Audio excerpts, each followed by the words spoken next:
जंग के बीच बंधकों को छोड़ने के लिए राजी हुआ हमास, इजरायल के सामने रखी यह शर्त, कतर की मध्यस्थता में बनती दिख रही बात। इजरायल और हमास के बीच बंधकों की रिहाई को लेकर समझौता होता दिख रहा है। एक इजरायली अधिकारी ने नाम न छापने की शर्त पर इस बात की जानकारी दी है। जंग के बीच इजरायल और हमास बंधकों की रिहाई को लेकर समझौते के करीब हैं। दरअसल, इजरायल और हमास बंधक बनाए गए लोगों के लिए फिलिस्तीनी कैदियों को बदलने के लिए एक समझौते पर पहुंचने के करीब हैं। वाशिंगटन पोस्ट के कॉलमिस्ट डेविड इग्नाटियस ने सोमवार को एक इजरायली अधिकारी का हवाला देते हुए इस बात की पुष्टि की। रिपोर्ट के अनुसार, फिलिस्तीनी चरमपंथी समूह हमास ने सोमवार को कहा कि वह इजरायल के साथ 5 दिवसीय संघर्ष विराम के बदले में गाजा में रखी गई 70 महिलाओं और बच्चों को रिहा करने के लिए तैयार है। सशस्त्र विंग के प्रवक्ता अबू ओबैदा ने कहा कि इजरायली बंधकों की रिहाई सिर्फ एक शर्त पर होगी। दरअसल, हमास ने बंधकों को छोड़ने के लिए इजरायल से उन फिलिस्तीनी लोगों को रिहा करने को कहा है, जो वर्षों से इजरायल की जेल में बंद हैं।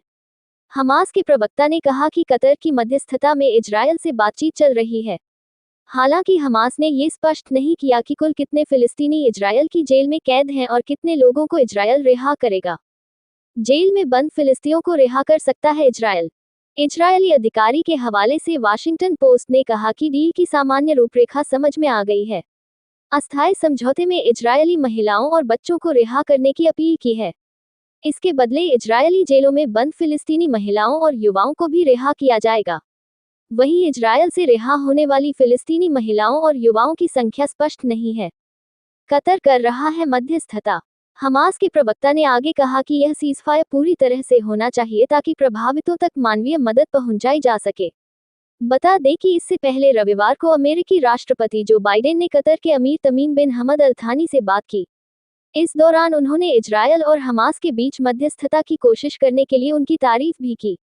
बता दें कि इससे पहले इजरायल के रक्षा मंत्री ने दावा किया है कि करीब 16 साल के बाद गाजा पट्टी से हमास का नियंत्रण खत्म हो चुका है। गाजा के अस्पताल के बाहर इजरायल हमास में जंग, खतरे में बच्चों की जिंदगी, हिजबुल्लाह से बेंजामिन नेतन्याहू बोले, आग से खेल रहे हैं।